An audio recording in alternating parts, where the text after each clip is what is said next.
So we are back in here for game number 2 of Big Vibrating Chungus and Ranked 1. So again, we're going to be switching sides here. So we're going to see Ranked 1 over on the blue side, Big Vibrating Chungus over on the red side.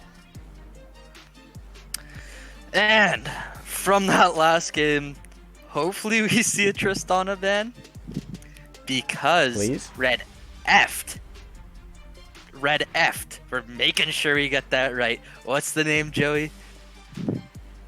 It is a newt. It's a newt. It's we were pronouncing it wrong the whole time. He's actually, his name is for a newt. And I actually had one growing up, eh? Like, I don't know if you knew that, but I had one growing up. Yeah. Okay. You actually, he had a really cool name. You want to know what it was? What was it? It was Tiny. You know why I named him that? Why? Because he was my newt. Oh my god. There's no way you actually just made that joke. That is incredible. I love that and I hate that at the same time. Oh my god. That is not at all what I was expecting, but I will take it. I am so sorry for everyone that's listening to this stream right now that had to hear whatever just came out of my mouth. My god, that is unreal. And that's gonna be a Tristana ban. Yeah, thank God for that Tristana ban. That's something I do love, so I'll take it. The little newt man is not gonna get his Tristana today, no sir. He still can play Nico though, so if he really wants to be a newt, he can go ahead and pick up that Nico because he can be a gecko. I guess that's kind of close to a newt. A gecko, yeah, kind of close, similar sort of family, I think. So going back to the game here. with not as much newt talk, we're gonna go ahead and see a Nasus picked up for Magic McKinley, which to me I would think that Safdie's gonna go for Singed. Yep, okay, there we go. Right as I was about to say it, he picks up the Singed like I was thinking. So that is kind of what I expected going into this Nasus, because I figured Safdie might have wanted that Nasus, but he didn't get it, so he's gonna go ahead and go for the Singed. What do you think that poison's gonna do? I got one more I need to say. You got one? Okay, you know what? We'll deal with it. We'll deal with it. Sure, go for it. Let's hear it, Aiden. Joey, would you perhaps be able to send some newts over to my DMs? Oh my god, that's worse. That is way worse. That is way worse. Oh my god. I like the Singed. I like the Singed. Something I always like about the Singed, which I always find is really fun to watch with Singed, the Singed gameplay, is when everyone is doing one thing on the map and then you just look over and you see the Singed in like 5 leagues. Yeah, five leagues behind any turret of the enemy team, like in your base, running circles, like picking up 5 waves of farming. You're like, oh. Yeah, this classic Singed thing, so that's always fun to watch. Wait, the ADC only has 30 farm? Oh my god, the Singed is 400. Oh my god, wait, how is this ADC so bad? He has no... Oh, because Singed is taking it all? Oh, fair enough, can't blame him. I like the tankiness from Team Ranked 1. The Volibear, the Nasus, that's so far extremely tanky. That's going to be a problem. I think that Team Big Vibrating Chungus might go for a couple of tank busters in this comp if you're going to pull out a lot of big tanks. However, Ranked 1 is actually going to pick up the Kaisa, which is a huge tank buster in herself. Having that passive does so much. So they are going to go ahead and try to limit the options for Big Vibrating Chungus to try to deal with the tanks that they've just presented. And a lot of these ADCs are getting limited. So Kai'Sa's taken out of the mix. Tristana and Jhin are all three gone. So we're gonna have to see what Big Vibrating Chungus is actually gonna pick up to deal with it. Whether that's a Vayne to do a whole bunch of true damage shredding, or whether that's some new ADC that we haven't seen Perfecto playing. If Perfecto is still playing in the ADC position, that is, which it might actually be. Assuming he is, but he actually might not be, seeing that Perfecto is actually, I think he's looking in the jungle position right now. Yeah, and we see that he does have Flash Smite, so I'm assuming that Perfecto is going to be role swapping Rear Turn. He's going to be going ahead and taking over the ADC role, or in this case, he's going to be going the APC role, as it's looking like he's going to be picking up that Swain, and I'm looking for 2Dude to likely pick up a tanky support. That could be a Rel, that could be an Alistar, but without a tanky support, I don't know if they'll be able to get rid of the tankiness or deal with the tankiness of ranked 1, but at the same time we see the Yone picked up. I really like this Yone pick as well, and we're gonna see who they pick 5. What do you think is gonna happen here in these last 2 picks? Well, what I do like to see with the Swain, I think is actually really strong with Swain, is if you can get another champion with some kind of pull or some kind of CC, because remember Swain, he has that ability to pull off of. It doesn't have to be his CC. It could be his another teammate CC. So running one of my favorite things to do is running a pike with a Swain, because you get kind of like a double pull off. Okay. And then you can hit them with the pike E. So I'm hoping it's some kind of CC. What do you think before this pick? Try to be quick. I think that's a good idea as well. I think the pike actually is a dark horse here, or maybe something like a Karma, but that would leave way too much AP on the team. So we're gonna see what? Talon. No, we're all wrong. We are all wrong. It's a Talon. Pardon me. Is this another Camille pick? You sneaky little. You Rise in the bottom lane. Wait. Okay, it's looking like it's going to be a Rise in the bottom lane. So we saw your Eternity last night pick the very off-meta pick of the Camille support. However, I figured there's going to be another one of those situations where we see a Talon in the bottom lane or something like that. But we're going to see the Talon go to the mid lane, and we're going to see Rise take over that ADC slot. So he's going to be the AP bottom laner, Swain being the other AP bottom laner. That's going to pose as a support for now. But we all know that Swain's going to be doing some major damage later. Talon's going to be the main source of roaming alongside this Kha'Zix. Both of them have a lot of mobility, and they have a lot of kill potential, especially on 2 squishier targets such as the Kai'Sa and Brand.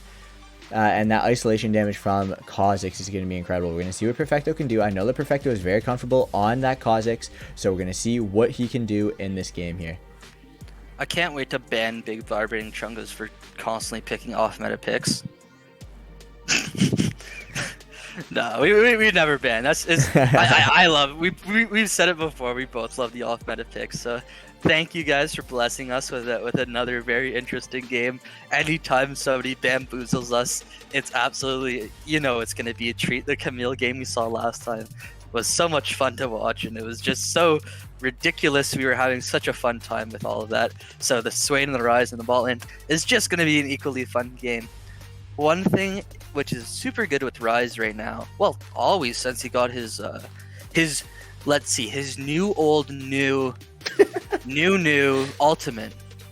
How many Rise reworks were there? Like 20? I think 5,000. 5,000? Yeah, something between 20 and 5,000. That makes sense.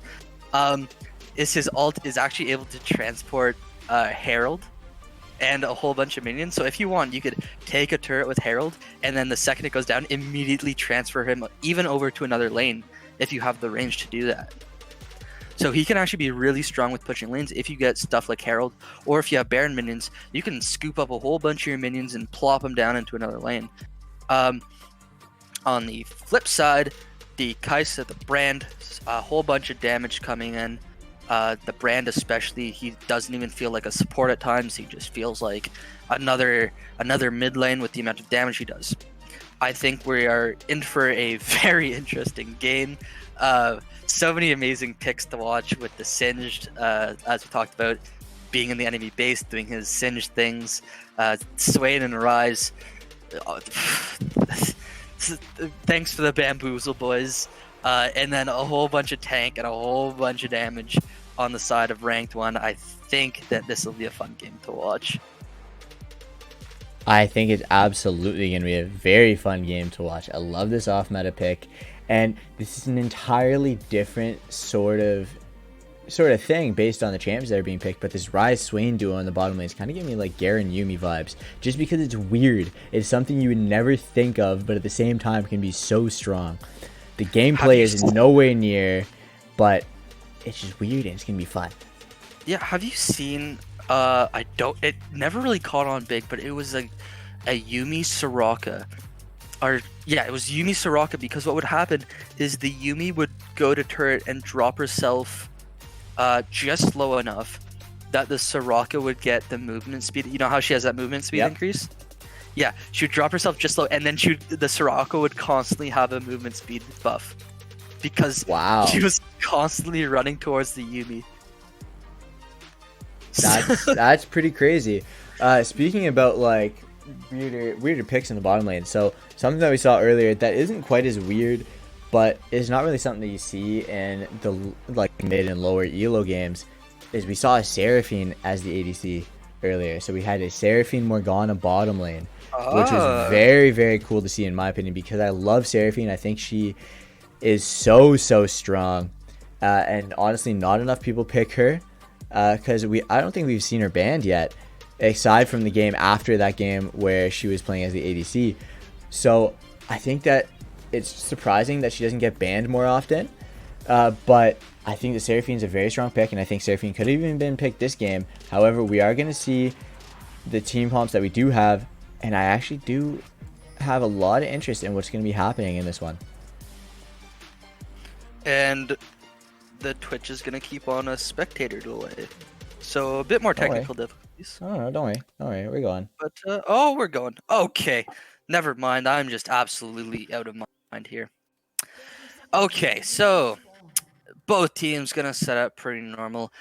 What are you looking at in the lanes? We'll start with bot lane. What are we looking for? Any big fights? If so, how do they go?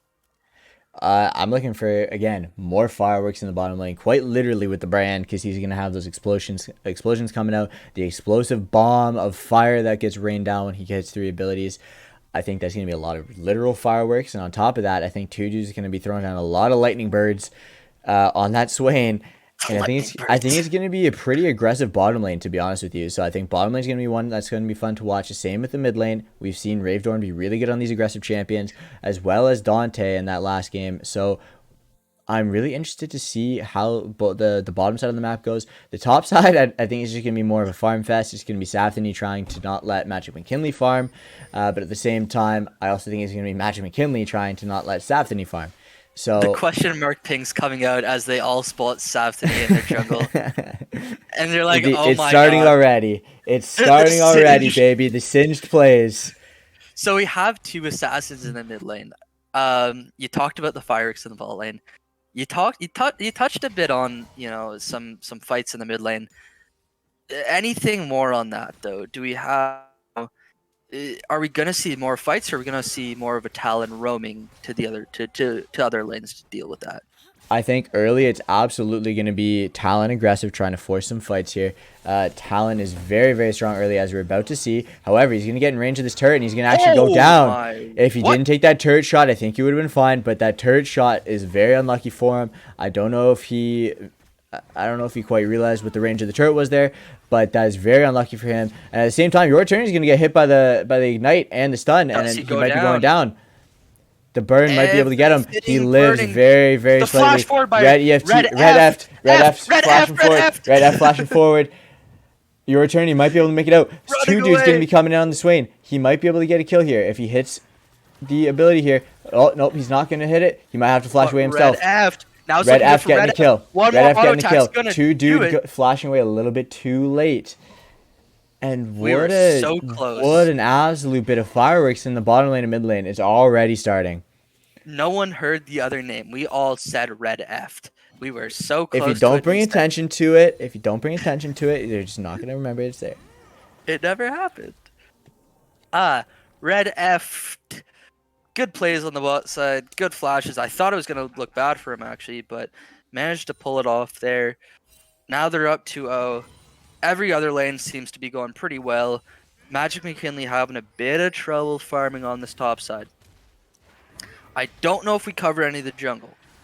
I don't think we have yet. I don't think we have yet either. What do you think is going to happen between the Kha'Zix and the Volibear? I like how when I'm playing Kha'Zix is that isolation damage on the turrets. Not on the turrets. Jeez, imagine that. That'd be broken. On the dragon and the Rift Herald and all these other objectives, right? So obviously everyone knows if something is isolated and you're playing Kha'Zix, you do a whole bunch of more more damage with your Qs. So I think that this could be worrisome for the likes of Bryosaurus when he goes to take these dragons, because Perfecto can almost seemingly destroy these dragons, and he's going to actually destroy Red F here. He might be going down over to Crowlex. Wow. Okay, Crowlex it's gonna be flashing away, trade. not going to trade his life today. And up in the top lane, Safthany getting a bit of damage here. Magic McKinley returning the favor. Okay, back to what I was saying. Perfecto on the Kha'Zix. I don't know if you have time here. Damage, but I won't have time because here's Bryosaurus. He says, "I'm coming to the party. I'm a bit late, but I've already RSVP'd, so I'm coming anyways. Not gonna do a whole bunch. And just use the gonna roam force from the Big Talon. Vibrating Chungus.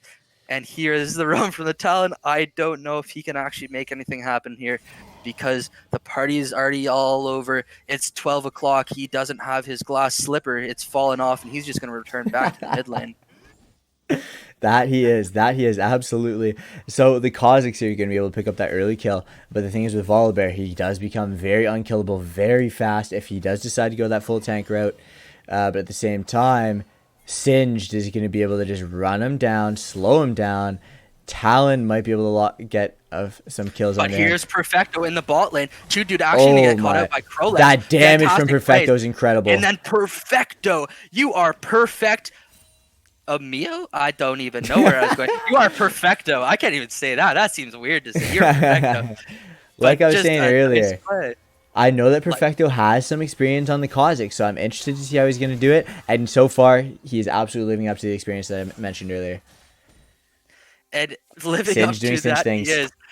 Safthany, you glorious soul. Thank you for just going to execute.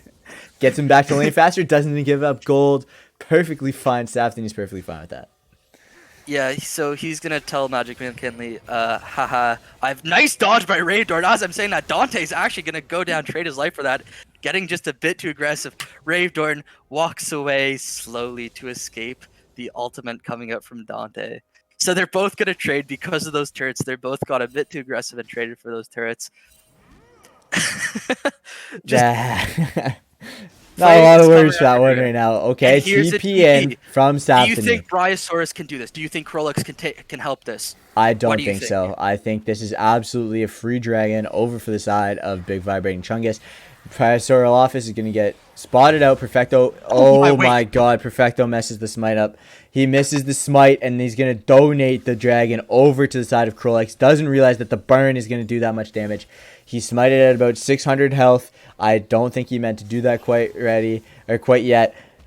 So while we can, we can give Perfecto all the credit for his aggressive play on the Kha'Zix, I don't know how much we can say about that dragon mishap right there, but hopefully it's not going to tilt them too much. I know if that was me, I'd be tilted, but at the same time, you got to improvise, adapt, overcome, and still win the game. Improvise, adapt, overcome. I think we also have to give a bit of credit over to Crowlex here.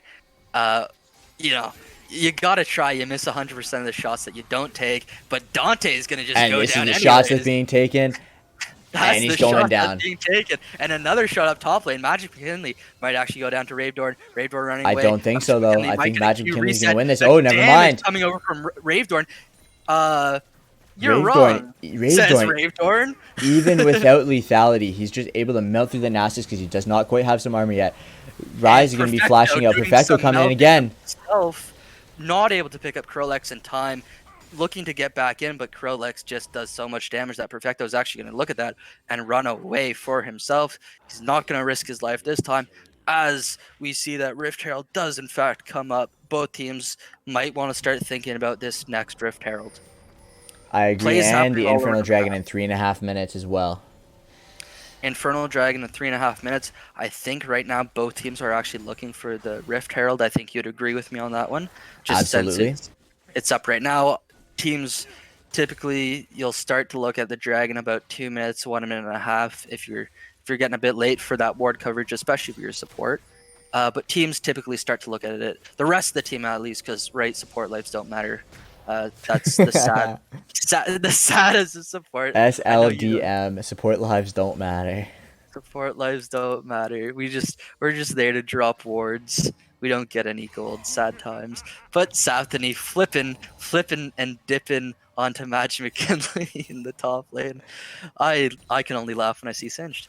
Yeah, I'm curious to see if he's going to go for the Cheese Leandri's build or if he's going to go for the Speed Demon Chem Tank build. Right now, it's looking like he's probably going to go for the Chem Tank. And this is another roam from Ravedorn. And it's looking like they might be able to pick up the kill on Magic McKinley here. Savly's going to pick that up. He's going to run through the turret, going to drop the aggro, going to go back, get some damage off on this turret, and probably get at least a plate or two. Then that's going to open up the door for that Rift Herald that you're thinking of right now. Yeah. Did you know that Ravedorn actually was shopping on Amazon earlier? What was he shopping for? Picked himself up a little bit of a tent. That is true. And as we're talking about that tent, we're going to see that tent go up for the Yone as well. Dante going to come down and get a free kill. 2 kills, Not that actually. tents are bad. You know what?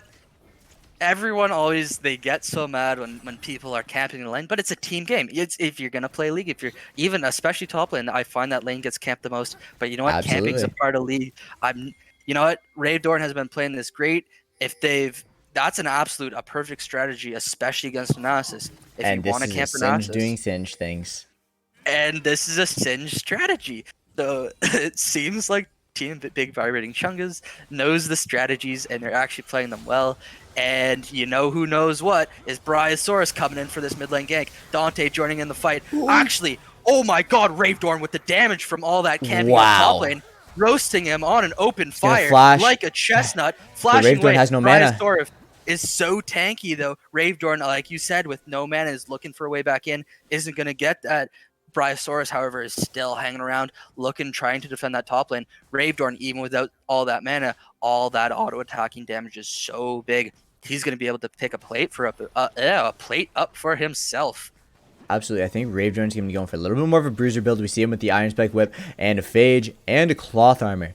So I'm assuming he's going to be going for a more bruiser build. He picks up the Gore Drinker rather than going the lethality route. So I think that's going to be a little bit of a shock probably to the side of rank 1 because that's not generally what you see on the talent anymore. But it is absolutely a viable build. So we're going to see how he's going to handle this. Ravedorn already pumping out some massive damage even without that lethality. So I'm not too stressed out about this build. I kind of do like this Gore Drinker. I'm not going to lie to you. The Gore Drinker could be very spicy.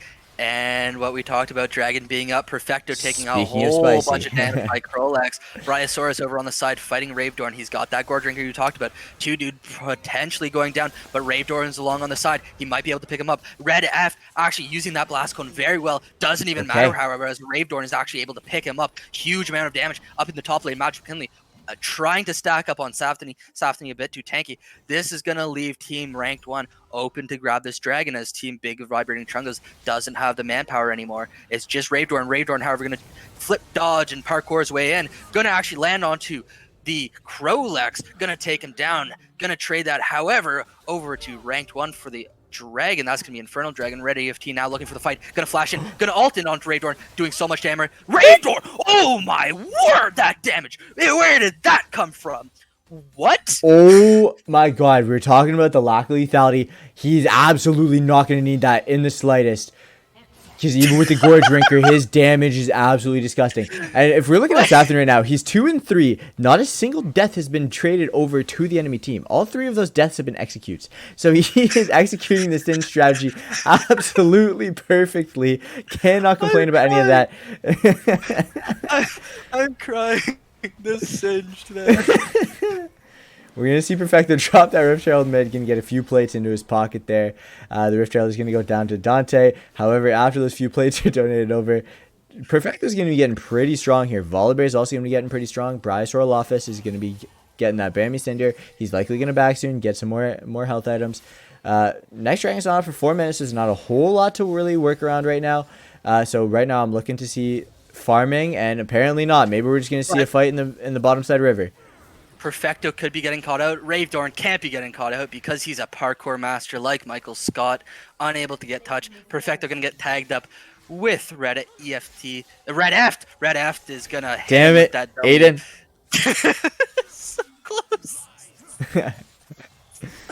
I'm trying my hardest. I'm trying. And Old that's habits all die that matters. hard. That's all I'm going to say. We did spend the last stream butchering the name too bad. So we're just going to go ahead and pretend that doesn't exist. Ravedorn is going to be super strong on this Talon. Going back to talking about this game, we're going to see Safdie flip over Magic McKinley. And Singed is just going to be, a Singed. He's going to be annoying. He's going to be farming. He's going to be poisoning people. And it's looking like he is going to be going Chem Tank rather than Leandri's. So he's going to go for less damage and more speed, which honestly is not always a bad thing. I like speed. So we're going to see how fast this guy can go. Dodging though, you don't know. Using his ultimate huge amount of damage. Ravedorn, you have to stop. This is uncalled for. Just no lethality, no worries at all. The Gore Drinker Talon might be the play. But here comes the ultimate able to, dude, and your eternity actually able to get behind Krolex and Red F there. You're doing so much damage, but getting taken so low. Swain ult being major work. Perfecto coming in, possibly getting a double kill here. Not quite, but Ravedorn's coming in. He's going to be able to pick up this Krolex and get out. I'm assuming he's going to be able to E over the wall or, and throw out the W or a Q. Get that kill. No issue. Safdie going to go ahead and counter jungle on the top side. Absolutely amazing for the side of Team Big Vibrating Chungus right now. So they're going to get this bottom side turret likely, and then they're going to be able to set up for this dragon in just under 2 minutes. And I believe this is first turret gold. Am I correct? Second turret gold. Second turret, did the mid turret go down? Yeah, the mid turret has gone down, so it's second turret gold now. Mid turret has already gone down, so second gold. So Team Big Vibrating Chungus knows the strategy, and they've been playing it perfectly. And part of that strategy is Safdie actually teleporting up top lane. I think he thinks he can do enough damage, but that's a really tanky Nasus. Even if he's not super tanky, I don't know how much damage you have there, Safdie, but he thinks he could take this fight. So that's going to be the flip and dodge going in. Magic McKinley running low on mana, Safdie running low on health, and here comes Dante around the side. He still has E. He doesn't have the ult, however. Can Safdie make anything happen? He is not going to be able to. That's plus 500 going into Magic McKinley, and for the first time in this game, that's going to be one kill on the Sin. Oh, that Q damage. And so much damage. That isolation damage is insane. Isolation being huge. Can Ravedorn make anything happen? Also doing so much damage. You know who else does so much damage? Is Bryosaurus, but he's getting taken a bit too low, and by a bit too low, I mean taken to 0 health, because that's Ravedorn doing so much damage, being so strong, as you talked about, without any lethality. And we also saw Perfecto be able to pick up that kill on the top side. So Perfecto did get that double kill. So there's a lot of gold in his pocket as well. We're also going to see Red F pick up that kill in the bottom lane on that Kai'Sa. He's going to kill that Swain. There's going to be a lot of gold in his pocket. This Kai'Sa is starting to come online, become really, really dangerous. As Kai'Sa, starts to traverse the later part of the game, he's going to be really, really scary. So this Kai'Sa is something to watch out for. Red F has been playing fantastic. So I'm really, really worried about him for that. But how does Ranked 1 deal with Ravedorn on this Talon? 8-1, a huge threat right now. How are they going to do it? How do they shut him down? I think they just... Honestly, at this point, they just need to do everything they can to avoid him getting onto the squishy targets. And right now, the issue is... Volibear is not tanky enough to be able to withstand him either. But yeah, the fight we're going to see as you're talking, I'm sorry to cut you off again. However, we're going to see Ravedorn flip over the wall. We're going to see a teleport in from Magic McKinley. Dante's just going to get absolutely blown up. But the battle's going to turn back around. Safdie, you're going to be running down with that poison. Magic McKinley going to be running. So much damage on Red F. Magic McKinley though. Magic McKinley. Absolutely huge. They're actually going to turn this around. That's a 5v. That was a 4v5 to start off the fight, and they're actually going to take everyone but your eternity down in this fight, and they're going to be able to pick up yet another dragon for themselves. This is 3 dragons, even though Ravedorn is so strong on this Talon right now. They don't have any dragons to back this up. Do they go for this next dragon? What are their plans here? Do they try to get this Rift Herald? What are you thinking? It depends on what's going on at the time of the dragon. So as we see there, they need the perfect team fight to be able to go ahead and win it. The thing is, if that Talon gets locked up, that's most of their damage, and especially if they're grouped up, that Kha'Zix isolation damage isn't going to come through. So they need to look for picks the same way that they have been doing. If the Talon can get onto any one person, he can win. If the Kha'Zix can get onto any one person, he can win. Even if it's a 1v2, there's a chance that they can win that pretty easily. So I'm looking more for picks and less for team fights. So instead of focusing on that big team fight before the dragon, I think they should be looking for picks, try to catch people out, try to get themselves at least a man up, so that way they have the extra manpower to win that fight. And here potentially comes a pick. Bryosaurus getting taken down a bit low. Gonna use his ult to jump back in. He's getting very low now, though. Perfecto almost getting caught out. Ravedorn on the side lane. Your attorney getting your killed. Blasts him over. Now, Ravedorn onto Red F. Not going to be able to take him down as Red F is able to get away. Dante has to come back in onto that E. Unable to go any further because that E is going to drag him back in. Dante now going to get taken down by Ravedorn. Gonna drop him. And that's going to be the Singed going down as well. Safthany and Magic McKinley, as this is all happening, is doing Nasus things and is in the bot lane split pushing. Absolutely. So I was talking about the team fight. And honestly, the team fight went the way of Big Vibrating Chungus that time.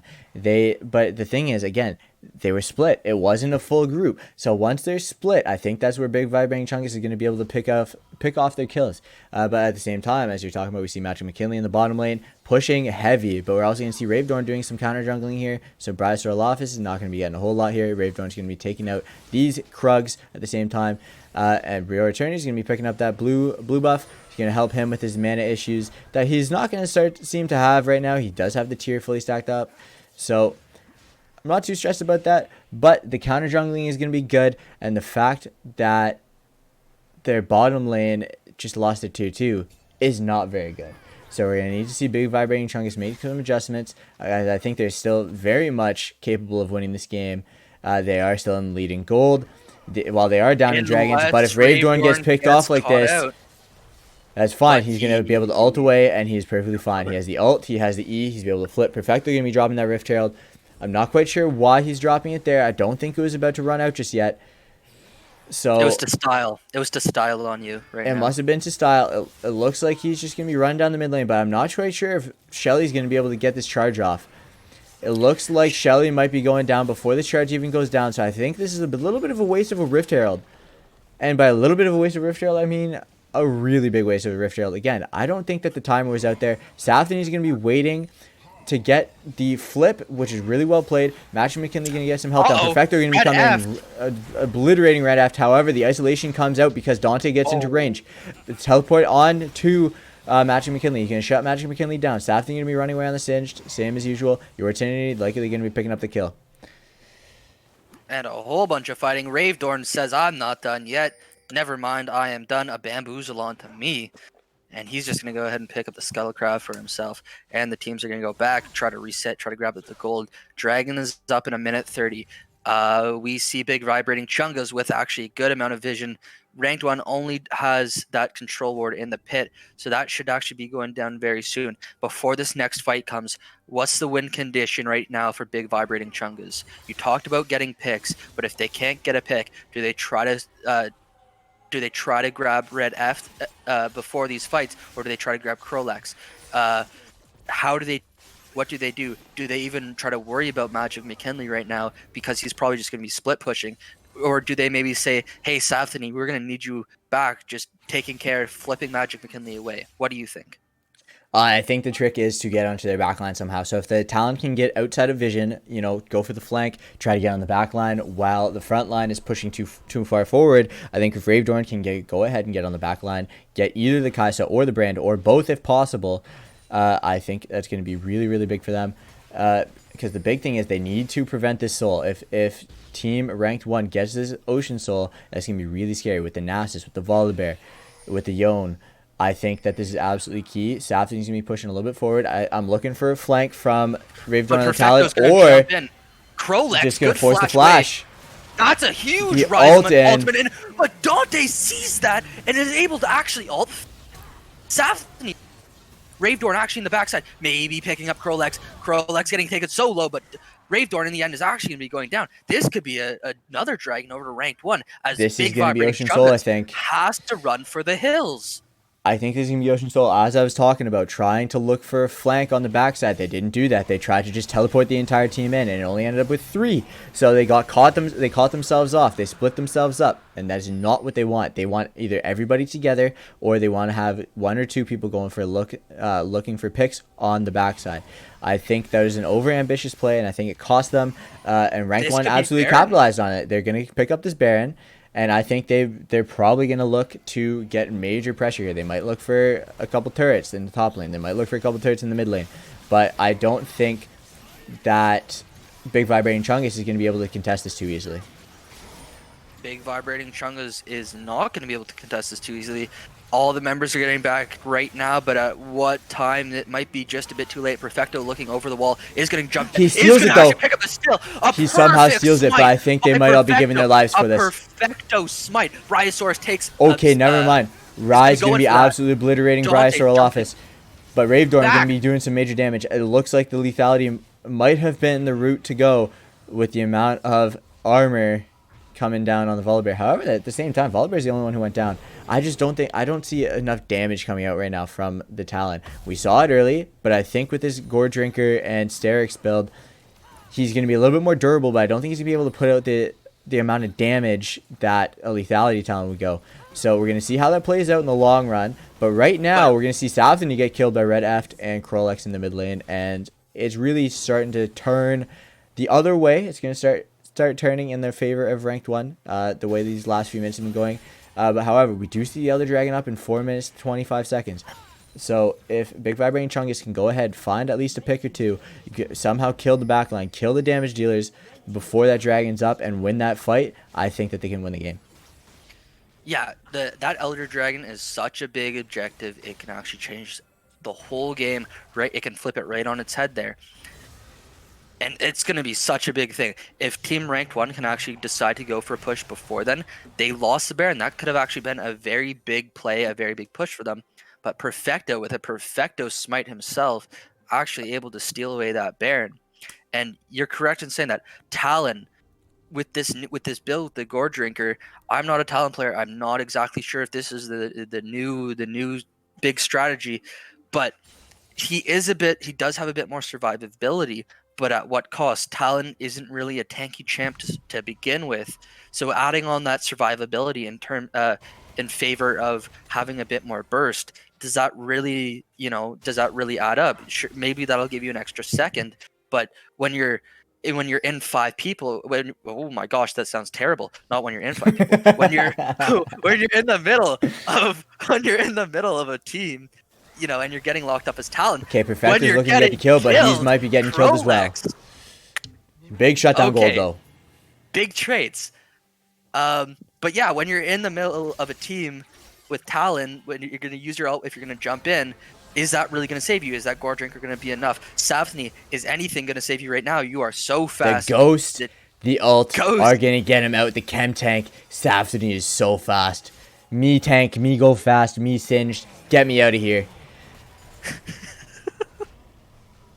I thought that was a Mundo thing. Nope, it's any go fast tank is what I'm going with. Safney gonna be flipping Bryosaurus office here. So Safney goes for like a whole lap around the map and comes back for Bryosaurus to flip him. Flipping burgers in draft seasons. I think that is the first time I'm going to say that, and definitely not the last. We're going to continue to see Safney on this bench. Absolutely fantastic play from him so far. He is 3-7. Excuse me, sorry. But I am still liking the Singed pick. And can Ravedorn get out of this? He's just going to ult, and Ranked 1 is going to back away.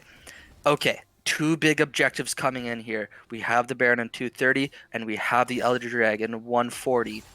If any team can win these next fights, this next fight is a huge fight. If anyone goes down now before these fights, that could be very costly. We saw a bit of mishaps. We saw the Team Ranked 1 able to capitalize on some of those last team fights. We were unable to see the picks. And now that Team Ranked 1 has that Dragon Soul, how does Team Big Vibrating Chungus play these fights? If they can't really get these picks, if they can't get the picks, I don't really know how well they play the fights, if it's going to matter. With the Swain being 0-7, the Singe being 3-7, neither of them are all that strong. Ravedorn's going to be running face first in right now. Red Eft is going to follow him with the ult, and I think this is going to be game. I This think this should is game. absolutely be game. That's both Perfecto and Ravedorn going down. 2 Dude also gonna drop and join his friends in the afterlife, and they are absolutely looking to end off this game. It doesn't even matter that Elder Drake is coming up. Krillek seems to want those final chickens along with a side of turret, but they are absolutely gonna push this. They're going to get this inhibitor, and even if they don't get the inhibitor, they can absolutely transition this win over to the Elder Drag, but they might go for the push. What do you think right now?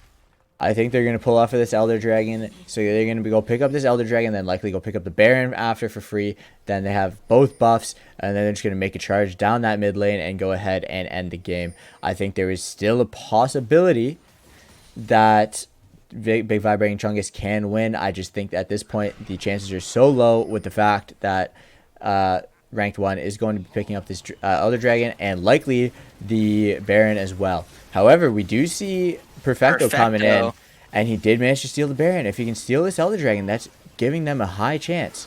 Here he goes. Can he make the And steal? not quite. Not quite. It was worth a shot. Has the Elder Dragon, so they're going to be doing so much damage on these fights. They're going to be looking to end off the game. Magic McKinley in the top side, still working away, chipping away on that turret, but I don't even think that he'll need to. Doing so much damage with those Qs. He might be able to take Safthany down here with the help of the Elder Dragon, actually be able to pop him. So now we're 5v3. They are looking to push this with their super minions. 2 turrets left and an Elder Dragon onto the side of Ranked 1. How do they play this here? Ravedorn trying to keep them off the turret. Your Eternity also there as well, trying to do as much damage as he can. They're going to look to go for the bot side turret. They're going to back away, leave that. They don't want to get too risky right now. They're not going to give away their Elder Dragon. They're trying to get this last inhib. They have the 2 inhibs now. They're going for this push. Last big fight. Take it away here, Joe.